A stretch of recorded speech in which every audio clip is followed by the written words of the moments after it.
Assalamualaikum warahmatullahi wabarakatuh. Innal hamdalillah nahmaduhu wa nasta'inuhu wa nastaghfiruh wa na'udzu billahi min shururi anfusina wa min sayyiati a'malina man yahdihillahu fala mudilla lahu wa man yudlil fala hadiya lahu. Asyhadu an la ilaha illallah wahdahu la syarika lahu wa asyhadu anna Muhammadan abduhu wa rasuluh. Qala Allah Ta'ala fi kitabihil karim, ya ayyuhallazina amanu taqullaha haqqa tuqatih wa la tamutunna illa wa antum muslimun, amma ba'd. Kita lanjutkan kajian tafsirnya. Kita masuk ke ayat 232.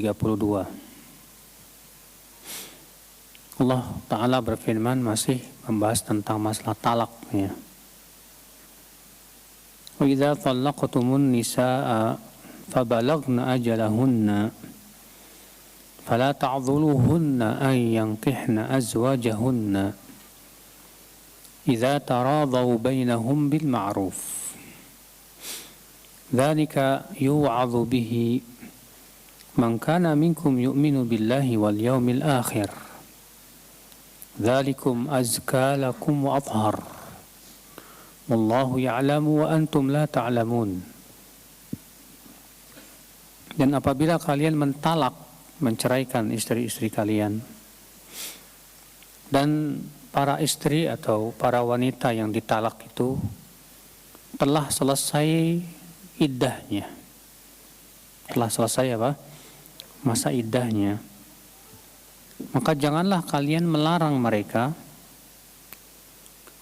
yaitu jangan melarang para wanita itu untuk menikah ya dengan suami-suami mereka.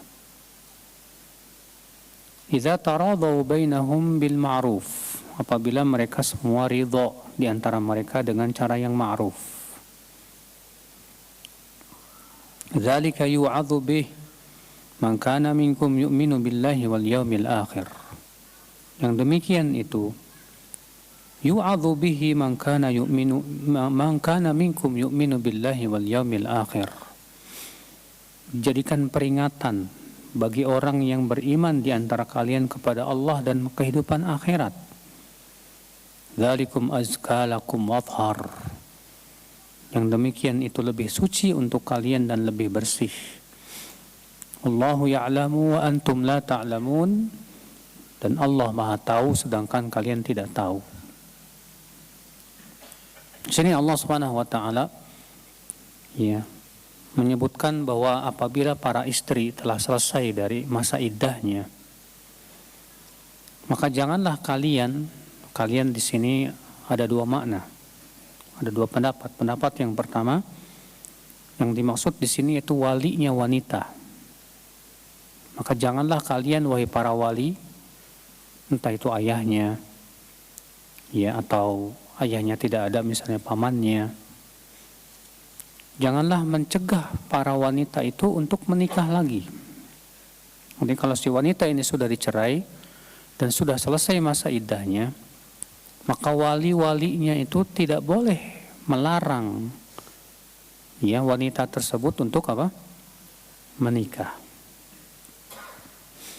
Pendapat yang kedua, yang dimaksud dengan ayat ini adalah janganlah kalian wahai mantan suami, ya.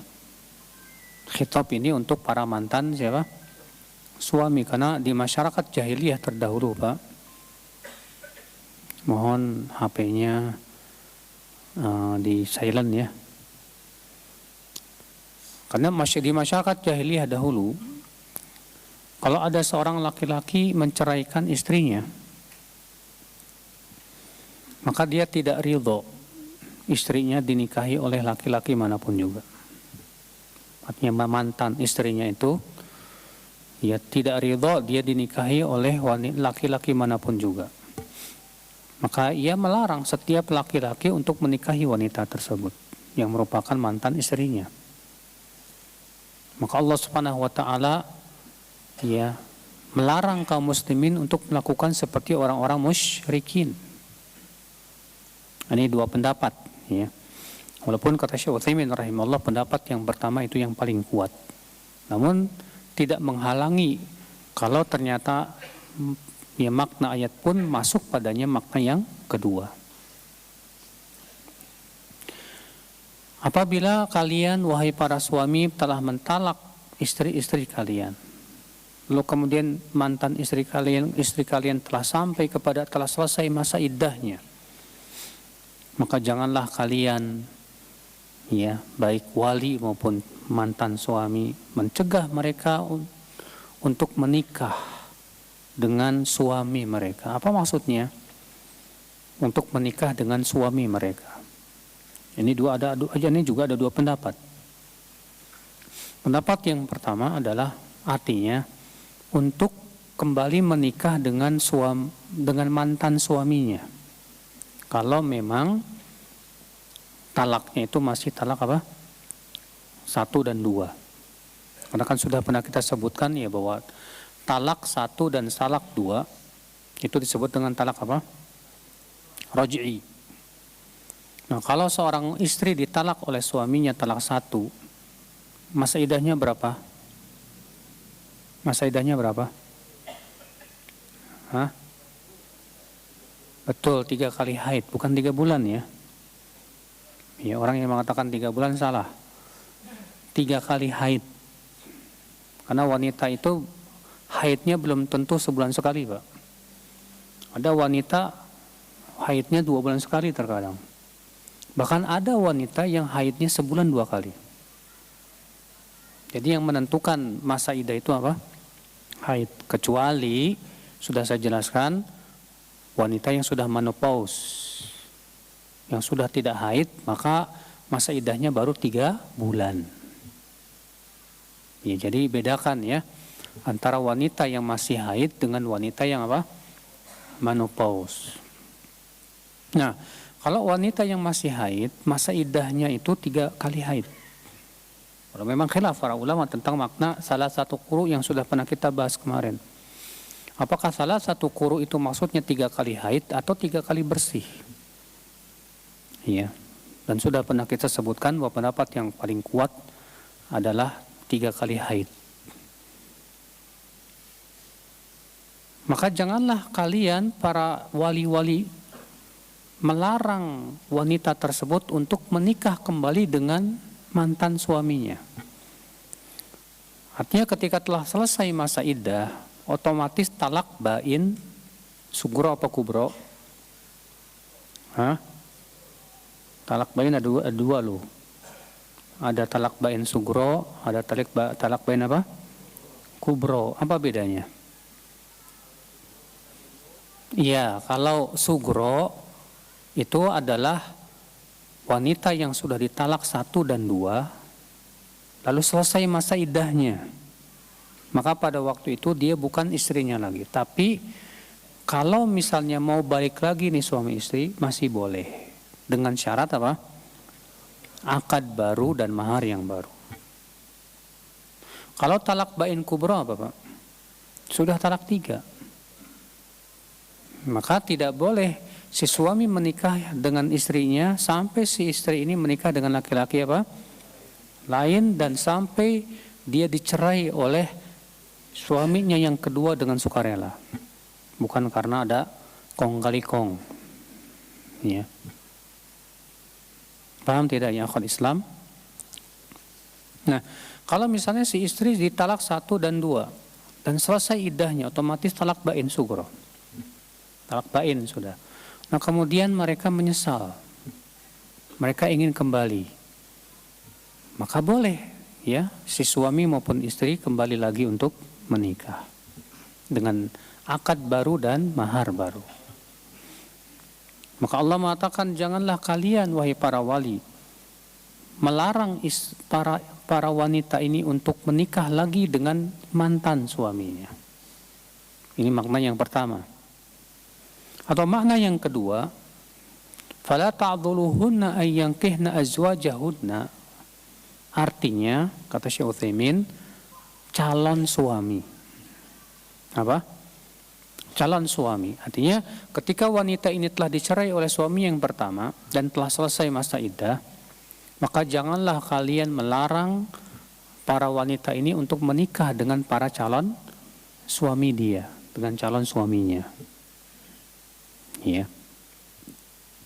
Idza taradau bainahum bil ma'ruf. Idza, apabila, dan dalam bahasa Arab kata idza itu termasuk apa, Pak? Harfu syarat. Harfu apa? Syarat. Berarti ya, di sini Allah memberikan syarat. Kapan tidak boleh untuk dilarang oleh para wali? Yaitu apabila mereka taradau, mereka ya saling ridho di antara mereka. Siapa yang dimaksud dengan mereka? Pihak istri, pihak suami, dan wali istri. Artinya istri udah cocok nih sama laki-laki ini. Si laki-laki juga udah senang sama si wanita ini. Dua-duanya sudah ridho. Walinya juga mengizinkan. Iya. Maka pada waktu itu tidak boleh wali melarang wanita tersebut untuk menikah, tidak boleh. Bil ma'ruf, dengan cara yang ma'ruf. Berarti apa? Kalau tidak ma'ruf, tidak boleh. Contoh misalnya kalau si istri dilamar oleh seorang laki-laki yang ternyata kedua-duanya sudah saling ridho. Namun masalahnya calon suaminya ini fasik, pelaku dosa besar. Maka bolehkah seorang wali untuk melarang wanita tersebut untuk menikah dengan laki-laki tersebut? Boleh. Kenapa? Karena Allah Subhanahu wa taala mengatakan dalam ayat ini apa? Bil ma'ruf. Dengan cara yang ma'ruf. Disebut ma'ruf apabila ma'ruf menurut syariat. Bukan sebatas ma'ruf menurut apa? Pandangan manusia. Ya. Lalu Allah berfirman, "Dzalika yu'adzu bih man kana minkum yu'minu billahi wal yaumil akhir." Yang demikian itu sebagai sebagai peringatan untuk kalian dengan Al-Qur'an ini, dengan hukum-hukum yang telah dijelaskan ini semua. Bagi orang yang beriman di antara kalian kepada Allah dan kehidupan apa? Akhirat. Artinya ayat-ayat dari Allah, hukum-hukum itu semua adalah hanya untuk orang-orang yang beriman kepada Allah dan kehidupan akhirat saja yang akan dijadikan sebagai sebuah peringatan buat hidupnya, sebagai bimbingan dalam hidupnya, ya akhi. Dzalikum azka lakum wa athhar. Yang demikian itu hukum-hukum yang berhubungan dengan masalah talak yang sudah kita bahas ya dari awal. Itu semua adalah kesucian buat kalian. Itu lebih suci buat kalian. Wa athhar, dan lebih bersih. Ya. Wallahu ya'lamu wa antum la ta'lamun. Allah tahu sedangkan kalian tidak tahu. Baik, dari ayat ini akhi kita ambil faidah, kata Syekh Utsaimin rahimahullah. Min fawaidil ayah, di antara faidah ayat ini yang pertama, annahu la yahillu aqdun nikah qabla inqidha'il iddah. Bahwa tidak halal akad nikah sebelum selesai masa iddah. Tidak halal akad nikah sebelum selesai masa apa? Iddah. Maka kalau ada wanita akad nikah sementara masa iddahnya belum selesai, sah tidak akad nikahnya? Tidak sah. Ya, kalau dia sudah berhubungan dianggap zina. Ya, kenapa? Karena tidak sah, tidak halal. Karena Allah mengatakan fabalagna ajalahunna, dan mereka telah selesai masa iddahnya, telah sampai waktu selesainya masa iddah. Wa minha, faidah yang kedua, kata Syekh Utsaimin rahimahullah, tahrimu man'il wali mauliyatahu an tankiha man radiyathu. Haramnya wali wanita untuk mencegah atau melarang ya wanita yang ia menjadi walinya untuk menikah dengan laki-laki yang ia ridho dengannya. Nggak boleh, Pak. Jadi kalau seorang wanita sudah ridho, ya sudah dilamar seorang laki-laki misalnya, dan si wanita ridho, laki-lakinya juga udah sama-sama mau, ya udah, maka nggak boleh seorang wali mencegah, melarang hanya karena masalah dunia, Pak. Boleh melarang kalau memang alasannya syar'i. Adapun kalau alasannya tidak syar'i, misalnya karena itu ya dia itu beda suku dengan kita, ya ini nggak benar, ini jahiliyah. Karena kan terkadang sebagian orang ya merasa kalau beda suku nggak mau gitu loh. Atau misalnya alasannya karena masalah dunia, maka yang seperti ini tidak diperkenankan. Terus bagaimana kalau misalnya si wali menasehati, ya calon kamu itu miskin, coba kamu cari calon yang kaya, kenapa? Ya masalah miskin atau tidak sebetulnya rezeki dari siapa? Allah Subhanahu wa Ta'ala. Walaupun memang pernah Rasulullah SAW ya, ketika ada seorang wanita yang berkonsultasi dengan Rasulullah Sallallahu Alaihi Wasallam dan berkata, ya Rasulullah, saya dilamar dua laki-laki. Yang pertama Muawiyah dan yang satu lagi Abu Jaham. Siapa yang harus aku pilih ya Rasulullah? Apa kata Rasulullah? Adapun Muawiyah, fas'aluku la malalah. Dia itu fakir, nggak punya harta. Adapun Abu Jaham, fala yadhu asahu an atiqihi. Dia nggak pernah meletakkan tongkatnya dari pundaknya. Maksudnya suka mukul dia itu. Tapi nikahlah kamu dengan Usama bin Zaid. Iya. Maka tapi kalau si wanita merasa ridho nggak apa-apa. Walaupun dia miskin nggak masalah buat saya. Yang penting agamanya dia bagus. Rezeki dari Allah. Dan si wanita sudah ridho, ya sudah. Jangan kemudian si wali tersebut mencegah dan melarangnya. Ya. Karena Allah berfirman dalam ayat tadi apa? Fala ta'dhuluhunna an yankihna azwajahun. Janganlah kalian para wali mencegah mereka untuk menikah dengan calon-calon suaminya. Idza taradau bainahum bil ma'ruf. Faedah yang ketiga, kata Syekh Utsaimin rahimahullah, anna nikah la budda fihi min wali wa anna al-mar'ata la tuzawwij nafsaha. Bahwa nikah itu harus dengan wali. Dan bahwasanya wanita tidak boleh menikahkan dirinya sendiri, tidak bisa. Wajhu dzalika, alasannya, annahu law kanat tamlikul 'aqd li nafsiha maka lil 'adl ta'thir. Ya, karena kalaulah si wanita itu bisa menikahkan dirinya sendiri, tentu walaupun dilarang oleh walinya itu tidak berpengaruh apa-apa. Tapi ketika Allah melarang para wali untuk ya mengatakan janganlah kalian mencegah para wanita untuk menikah dengan calon suaminya, itu menunjukkan bahwasanya syarat nikah wanita itu harus dengan wali. Dan ini pendapat jumhur. Jumhur ulama mengatakan ya bahwa itu syarat sah nikah bagi seorang wanita. Sebagaimana juga Rasulullah SAW sabda, fa ayyum ra'atin nakahat bi ghairi idzni waliha fa nikahuha batil, kata Rasulullah. Wanita mana saja yang menikah dengan tanpa izin walinya, maka nikahnya batil, kata Rasulullah. Dalam hadis yang lain Rasulullah sabda, la nikaha illa biwaliyin wa syahidai adlin.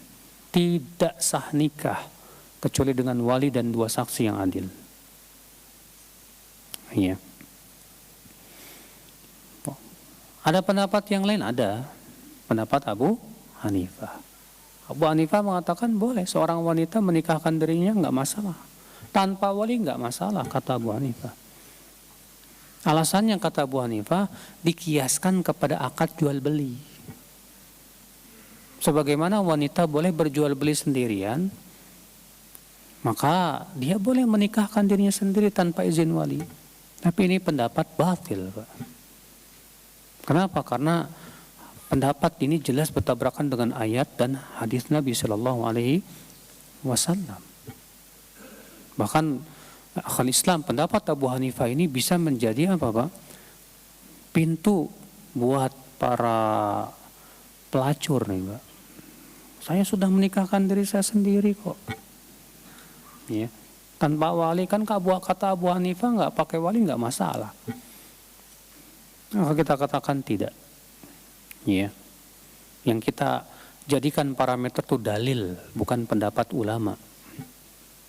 Karena sebagian orang sebatas ada sedikit perselisihan ulama langsung mengatakan apa? Udahlah, ini masalah perselisihan. Tak dulu. Kalau pendapat itu jelas-jelas bertabrakan dengan dalil, tidak bisa kita apa? Tidak bisa kita ambil, ya akhi. Tidak setiap masalah khilafiyah itu bisa kita saling menghormati, tidak. Kapan masalah khilafiyah kita saling menghormati? Kalau memang masing-masing pendapat itu dalilnya sahih dan sisi pendalilannya pun juga kuat diterima secara kaidah-kaidah syariat. Adapun kalau salah satu pendapatnya bertabrakan dengan dalil yang sahih dan sharih, maka tidak bisa kita gunakan kaidah tadi. Tidak boleh saling mengingkari dalam masalah ijtihadiyah. Coba contoh saja yang lain, misalnya Pak, masalah yang disebut dengan arak. Jumhur mengatakan yang namanya arak itu semua yang memabukkan. Semua yang sifatnya memabukkan arak. Abu Hanifah enggak. Abu Hanifah mengatakan apa? Yang namanya arak itu hanya yang terbuat dari anggur saja. Kalau tidak terbuat dari anggur, dari rambutan misalnya, atau dari apel misalnya, kata Abu Hanifah tidak disebut arak. Ya. Maka jumhur mengingkari pendapat Abu Hanifah. Kenapa? Karena jelas bertabrakan dengan hadis, di mana Rasulullah SAW sabda, kullu muskirin khamrun wa kullu khamrin haram. Setiap yang memabukkan itu arak, dan setiap arak itu hukumnya apa? Haram. Ya. Nah, ini akhi, maka dari itulah ya akhul Islam, ya, Al-Imam Ibnu Jauzi menyebutkan dalam kitab Sifatus Safwah, menyebutkan tentang seorang zindik yang bernama Ar-Rawandi, di mana beliau menyebutkan bahwa dia ini ya zindik, dan dia ingin memasukkan ke dalam Islam pemikiran-pemikiran yang menyesatkan dengan cara apa? Dengan cara mengesankan dulu bahwa ini masalah khilafiyah. Masalah apa? Khilafiyah. Ya, si Ar-Rawandi berkata, manusia berbeda pendapat tentang hukum sama. Sama itu apa sih? Kayak ibadahnya gaya sufi, Pak. Dengan goyang-goyang kepala sambil mukul-mukul apa? Rebana. Ya. Sebagian mengatakan hukumnya haram, sebagian mengatakan hukumnya boleh. Adapun saya memandang wajib. Lihat, dikesankan dulu ini masalah apa? Khilafiyah. Lalu tujuannya supaya apa? Supaya kaum muslimin ya setidaknya tidak mengingkari. Seperti halnya di zaman sekarang orang-orang liberal, Pak. Ya, ketika berusaha untuk melariskan kesesatan, mereka berusaha untuk mencari-cari pendapat ulama yang tergelincir kepada kesalahan. Katanya ini ya pendapat ulama fulan, alim fulan, padahal jelas bertabrakan dengan Al-Quran dan hadis yang sahih dan sharih dan tidak mansukh. Maka di sini harus kita bedakan, akhi, mana masalah khilafiyah yang bisa kita saling menghormati, mana masalah khilafiyah yang kita tidak bisa apa? Ya, tidak demikian keadaannya. Ya. Tapi ya akhul Islam. Faedah selanjutnya, min fawaidil ayah, kata beliau, itlaqu syai'i ala ma madha aw ma yustaqbal ma annahu fil hal la yattasif bihi. Yaitu memutlakkan sesuatu untuk sesuatu yang telah berlalu atau yang akan datang. Padahal di zaman sekarang dia belum mempunyai sifat itu. Diambil dari mana? Yaitu dari firman Allah tadi, fala ta'dhuluhunna ay yankihna azwajahunna, dan janganlah kalian wahai para wali mencegah wanita itu untuk menikah dengan siapa? Dengan suami-suami mereka. Maksudnya suami-suami di sini apa? Ada dua makna tadi. Maksudnya dengan mantan suami atau dengan calon. Kalau mantan suami berarti sesuatu yang telah lalu kan, Pak? Kalau calon suami berarti sesuatu yang akan datang. Allah menyebut mereka sebagai suami. Padahal ini di saat itu belum jadi apa? Suami. Yang seperti ini ya, gaya bahasa Arab. Ya. Faedah yang kelima min fawaidil ayah, i'tibaru ridha fi aqdin nikah. Sawa'un kana minaz zawji aw minaz zawjah. Yaitu disyaratkan harus adanya saling ridha, keridhaan dalam akad nikah, baik dari pihak istri maupun dari pihak suami. Kenapa? Karena Allah berfirman, idza taradau bainahum bil ma'ruf.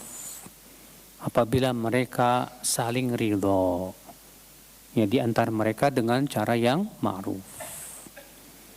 Faridha syartun li sihhatin nikah.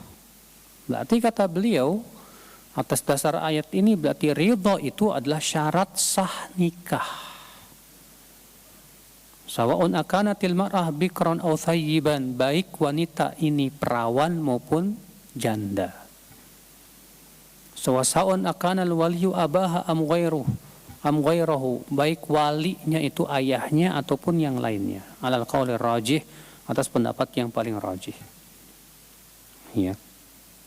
Wa annahu laisa lil ab wala li ghairihi an yujbir al mar'ah, dan tidak boleh seorang ayah memaksa seorang atau anaknya, ya, mauliyahnya untuk menikah dengan laki-laki yang ia tidak suka. Ya, kalau dia tidak suka, dia tidak ridho, tidak boleh ayah kemudian memaksa, kamu harus ikut pendapat saya, kamu harus nikah sama laki-laki itu. Ya, tapi si wanita mengatakan nggak mau, ya, saya nggak ridho. Maka seorang ayah tidak boleh. Ya, dilarang oleh Allah Azza wa Jalla. Demikian pula Rasulullah SAW sabda dalam hadis yang sahih, la tunkahul ayyim hatta tusta'mar wa la tunkahul bikr hatta tusta'dhan. Tidak boleh seorang janda dinikahi sampai dimintai apa? Ya, istimar dulu, musyawarah, dimintai musyawarahnya. Dan tidak boleh seorang perawan dinikahi sampai dimintai izinnya.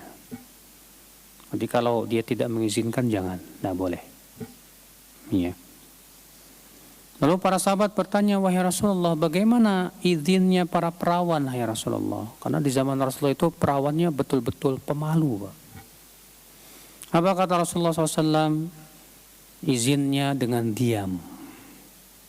Jadi kalau perawan di zaman Rasulullah itu, kalau mau itu diam dia, Pak. Kalau zaman sekarang banyak perawan setengah janda, Pak. Mau nggak? Mau. Iya, semangat. Iya. Tapi faedah selanjutnya min fawaidil ayah, annal mar'ata law radiyat az-zawja ala wajhin ghairi ma'ruf bal ala wajhin munkar la yuqirhu syar'u fa innaha la tumakkan min dhalik.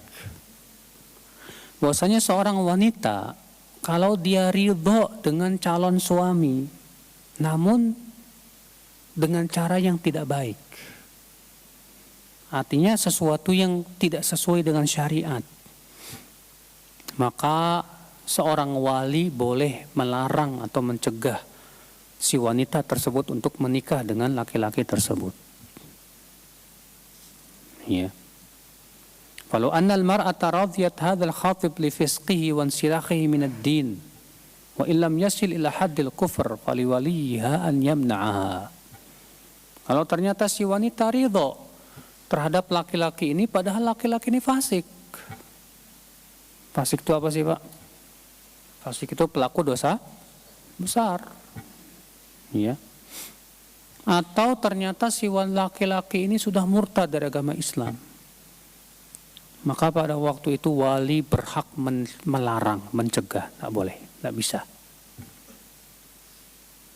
Gimana kalau ternyata si wanita ini kawin lari, Pak?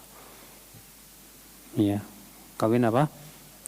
Kawin lari sambil olahraga kali nggak tahu. Ya, tahu-tahu datang ke KUA, ya, dinikahkan sama KUA sementara walinya tidak ridho. Kalau memang si wali itu tidak mau menikahkan karena alasan yang syar'i, maka si wali berhak untuk memfasakh, membatalkan pernikahan mereka berdua. Tapi kalau si wali, ya, alasannya enggak syar'i, di mana dia tidak mau menikahkan hanya karena alasan yang sifatnya duniawiyah dan alasannya enggak syar'i, maka boleh wali yang lain menikahkan. Boleh wali yang lain apa? Menikahkan. Ya. Atau ternyata kalau tidak ada juga, maka wali sultan dalam hal ini sebagai KUA. Ya. Faedah selanjutnya ya akhul Islam. Wa minha itsbatul yaumil akhir. Faedah dari ayat ini itu penetapan akan adanya hari kiamat. Karena Allah berfirman, "Dzalika yu'adzu bihi man kana minkum yu'minu billahi wal yaumil akhir." Ya. Faedah yang ke-8, wa minha annal itti'adz bi ahkamillah tazkiyah lin nafs. Bahwa mengambil pelajaran dari hukum-hukum Allah itu bisa mensucikan jiwa. Mengambil pelajaran ya, dari hukum-hukum Allah itu bisa mensucikan apa? Jiwa. Fahuwa yunammin nafsa wa yunammil iman wa yunammil akhlaq wa yunammil adab. Bahkan ia bisa mendidik jiwa, menumbuhkan keimanan, menumbuhkan akhlak dan adab. Fakullama kana al-insan ashaddu tatbiqan li ahkamillah kana dzalika azka lahu. Fakullama kana al-insanu ashadda tatbiqan, setiap kali seseorang semakin kuat dalam mempraktikkan hukum-hukum Allah, Pak, maka itu lebih suci bagi dia dan lebih membersihkan hatinya. Dan semakin kita kurang dalam melaksanakan hukum-hukum Allah, semakin hati kita kotor, Pak, dan jiwa kita tidak bersih. Ya. Aminah, faedah yang ke-9, anna tatbiqal ahkam athhar lil insan. Bahwa melaksanakan hukum-hukum Allah dalam hidup kita itu lebih mensucikan, ya, diri kita. Yakni athhar lil qalb, artinya mensucikan hati. Lianna al-a'mal as-salihah tutahhirul qalba min arjasil ma'asi. Karena amalan saleh itu, akhi, kata beliau, ya, bisa mensucikan hati dari kotoran maksiatnya, akhi. Ya. Maka dengan kita melaksanakan perintah-perintah Allah, menjauhi larangannya, disitulah hati kita akan semakin bersih, semakin suci. Ya. Min fawaidil ayah, faedah selanjutnya, al-isyarah ila naqsil insan fi ilmi. Isyarat bahwa manusia itu ilmunya kurang, Pak. Setinggi apapun ilmu kita tetap kurang, Pak, dibandingkan ilmu siapa? Ilmu Allah Azza wa Jal. Karena Allah mengatakan wallahu ya'lam wa antum la ta'lamun. Allah yang tahu, kamu tidak tahu. Ya. Dan kita ini manusia hanya diberikan oleh Allah ilmu sedikit saja, ya akhi. Berarti konsekuensinya kalau kita tahu bahwa kita ini ilmunya kurang dan Allah ilmunya sempurna, apa dong konsekuensinya, Pak? Kata beliau, fa idza kana Allahu ya'lam wa nahnu la na'lam, fa inna muqtada dzalika an nastaslim ghayatal istislam li ahkami subhanahu wa ta'ala. Kalau kita yakin bahwa Allah yang tahu dan kita tidak tahu, maka konsekuensinya berarti kita serahkan diri kita kepada hukum-hukum Allah Subhanahu wa taala. Jangan sok tahu. Jangan menolak perintah Allah dengan akal-akal kita. Jangan tolak ya akal Islam. Syariat Allah hanya dengan karena tidak sesuai dengan keinginan kita. Haram alaik. Ya, ilmu kita sedikit sekali. Maka kewajiban kita adalah ikuti apa yang Allah perintahkan. Semua perintah Allah pasti kebaikan, Pak. Dan semua yang Allah larang pasti itu keburukan, pasti itu. Walaupun kita tidak tahu hikmahnya apa. Kadang kita belum tahu kenapa. Misalnya kenapa sih harus cingkrang, kenapa sih nggak boleh melebihi mata kaki? Apa salahnya, apa mudaratnya kalau celana saya melebihi mata kaki? Kayaknya nggak ada bahayanya deh. Kita katakan ya akhi, hatta antum belum tahu bahayanya apa, yakini bahwa semua yang dilarang oleh Allah itu pasti bahaya. Sebab masalahnya ilmu kita yang sedikit dan ilmu Allah apa? Sangat luas sekali. Kewajiban kita udah sami'na wa ata'na sudah. Ya. Jadi kita lanjutkan ya akhi pada ayat berikutnya. Allah Ta'ala berfirman, وَالْوَالِدَاتُ يُرْضِعْنَ أَوْلَادَهُنَّ حَوْلَيْنِ كَامِلَيْنِ. Wal-walidatu dan para ibu menyusui anak-anaknya 2 tahun sempurna. Ya. Di sini Allah Subhanahu wa taala menyebutkan bahwa masa penyusuan yang sempurna itu berapa? 2 tahun. Ya. Liman arada an yutimma radha'ah. Ini bagi mereka yang mau menyempurnakan susuan. Wa 'alal mauludi lahu rizquhunna wa kiswatuhunna bil ma'ruf. Dan bagi ayah sang anak, al-maulud lahu itu artinya ayah sang anak. Rizquhunna wajib memberikan rezeki kepada siapa? Kepada ibu yang menyusuinya kalau ternyata dia sudah dicerai oleh ayahnya itu. Ya, artinya kalau misalnya si ibu ini ya sedang menyusui kemudian dicerai oleh suami, maka selama si ibu ini menyusui wajib suami terus memberikan apa? Rezeki, nafkah. Ya. Wa kiswatuhunna bil ma'ruf, dan memberikan pakaian dengan cara yang ma'ruf. La tukallafu nafsun illa wus'aha, dan jiwa itu tidak dibebani kecuali sesuai kemampuannya. Artinya bahwa kamu memberikan nafkah kepada mereka sesuai dengan kemampuan masing-masing. Ini Masya Allah ya, keindahan syariat Islam, Mbak. Bahwa syariat Islam itu sesuai dengan kemampuan, Pak. Semua perintah Allah sesuai dengan kemampuan, Pak. Semua yang Allah larang sesuai dengan kemampuan, Pak. Kalau tidak mampu, Allah maafkan tidak, Pak? Allah maafkan. Ya, kalau kita misalnya puasa, sakit, nggak mampu, ya sudah, nggak masalah, nggak puasa. Ya, Masya Allah. La tukallafu nafsun illa wus'aha. Dalam ayat yang lain, la yukallifullahu nafsan illa wus'aha. Allah tidak membebani jiwa kecuali sesuai dengan apa? Kemampuan masing-masing ya akal Islam. Ya. Nanti sesuatu yang kita tidak mampu jangan paksa-paksain. Beramalah sesuai dengan kemampuan kita masing-masing. Ya. La tudharra walidatum biwaladiha. Dan janganlah seorang ibu memberikan mudarat kepada anaknya dengan cara tidak mau menyusuinya. Ya. Wala mauludul lahu biwaladih, dan jangan pula sang ayah sang anak memberikan mudarat kepada anaknya dengan cara tidak memberikan nafkah. Wa 'alal warithi mithlu dzalik, dan bagi orang yang mewarisi juga demikian, tidak boleh memberikan mudarat. Nah, ini kaidah yang agung akhi dalam Islam. itu tidak boleh memberikan mudarat kepada orang lain, siapapun juga. Makanya Rasulullah SAW bersabda apa? La darar wala dirar.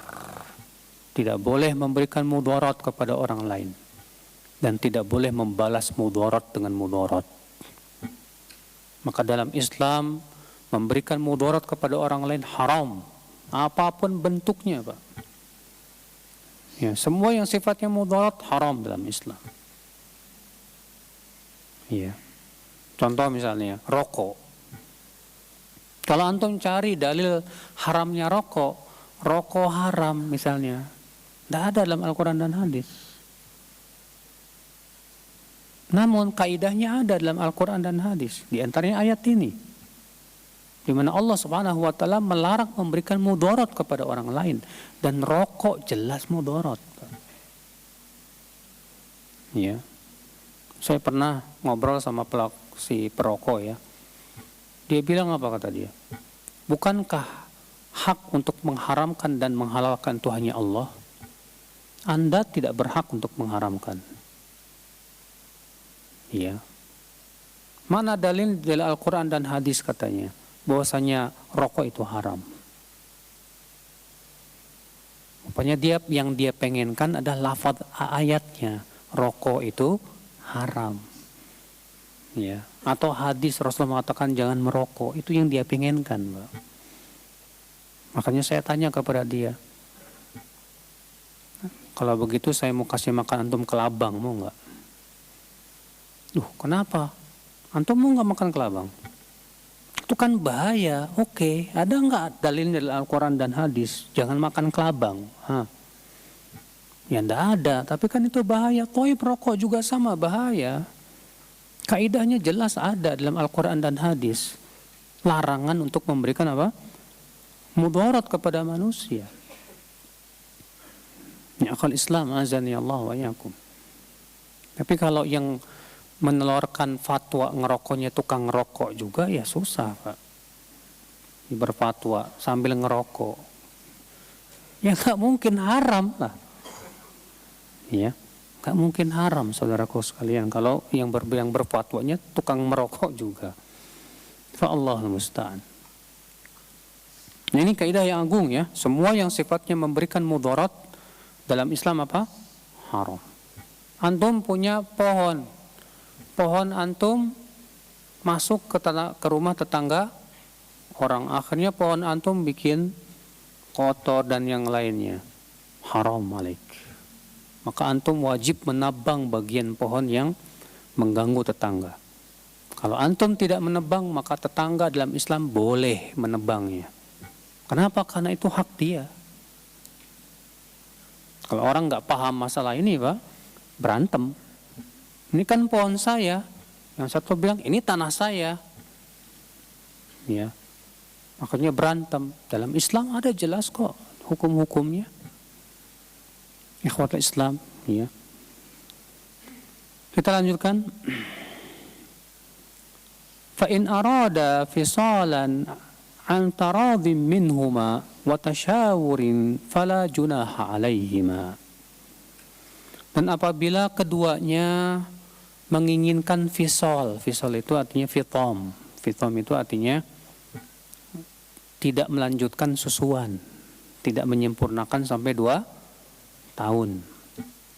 Antara minhuma, dengan keridhaan dari kedua belah pihak, baik dari suami maupun apa? Mantan istri, ya. Watasyawurin, dan saling bermusyawarah untuk kemaslahatan si anak. Di sini penting sekali adanya musyawarah. Ya. Walaupun si istri sudah dicerai, tetap wajib musyawarah. Subhanallah, betapa agungnya Islam. Makanya pendapat yang rajih, yang sahih, bahwa musyawarah itu hukumnya wajib. Allah berfirman, wasyawirhum fil amr, dan ajak mereka musyawarah. Dan musyawarah itu ya akhi lebih lebih berkah dan lebih mendekati kepada apa? Kebenaran ya akhi Islam. Fala junaha alaihima, maka tidak dosa keduanya. Artinya kalau mereka mau menghentikan susuan apa? Si anak. Kalau setelah bermusyawarah dan mereka semuanya ridha, sepakat, ya udah silahkan. Wa in aradtum an tastardi'u auladakum. Dan jika kalian mau mencari wanita yang akan menyusui si anak ini selain ibunya. Misalnya si ibu tidak mengeluarkan ASI, nggak punya apa? ASI. Lalu kemudian mau mencari wanita lain yang akan menyusui siapa? Anak tersebut. Fala junaha alaikum. Maka tidak dosa juga atas kalian. Idza sallamtum ma ataitum bil ma'ruf. Apabila kalian memberikan upah kepada wanita yang akan menyusui tersebut dengan cara yang ma'ruf. Ya. Wattaqullah, bertakwalah kalian kepada Allah. Artinya jangan kalian semena-mena dalam hal ini. Jangan kalian memberikan mudarat kepada orang lain. Ya, baik kepada istri ataupun kepada anak ataupun kepada siapapun juga. Wa'lamu annallaha bima ta'maluna basir. Dan ketahuilah oleh kalian bahwasanya Allah melihat semua perbuatan kalian. Ancaman di sini. Ya. Ingat, Allah melihat perbuatan kalian itu. Dan Allah mampu untuk membalas dengan balasan yang setimpal. Ya. Tapi ya akhal Islam, dari ayat ini kita ambil beberapa faidah. Min fawaidil ayah wujubul irda' 'alal wajibnya seorang ibu menyusui anaknya. Dan telah ada dalil yang mengancam seorang ibu yang tidak mau memberikan ASI kepada anaknya, Pak. Disebutkan dalam hadis yang dikeluarkan Ibnu Khuzaimah dan disahihkan oleh Syekh Albani rahimahullah. Ya. Bahwa Rasulullah SAW diperlihatkan oleh Allah tentang adab kubur. Di antaranya Rasul diperlihatkan seorang wanita yang payudaranya dipatuki ular berbisa. Wanita yang payudaranya dipatuki oleh apa? Ular berbisa. Ya. Dan Rasulullah bertanya, siapa wanita itu? Kata malaikat itu, dia adalah wanita yang tidak mau memberikan ASInya kepada anaknya. Dan ini banyak, Pak, terkadang banyak ya para, maaf ya, saya sebut artis lah ya, karena memang modalnya tubuhnya, mereka nggak mau menyusui apa? Anaknya, karena takut katanya berubah bentuknya. Iya. Maka ini wanita terancam dengan hadis tersebut. Haram alaik. Maka seorang ibu wajib menyusui siapa? Anaknya. Dalilnya mana ayat ini? Allah mengatakan wal walidatu yurdi'na auladahunna. Dan para ibu hendaklah, walaupun bentuknya di sini fi'il mudhari, tapi maknanya perintah. Hendaklah mereka apa? Ya, yurdi'na, hendaklah mereka menyusui anak-anak mereka. Wa minha, faedah yang kedua, anna Allah azza wa jalla arhamu bi khalqihi minal walidati bi waladiha li'annahu amaraha an turdi' ma'a anna fitrataha wa ma jubilat alaihi tastalzimul irda' wa hadha li'anna rahmatallah a'zam min rahmatil bi waladiha. Azannya. Baik, kita lanjutkan ya. Pada pertemuan yang akan datang, wabillahi taufik. Assalamualaikum warahmatullahi wabarakatuh.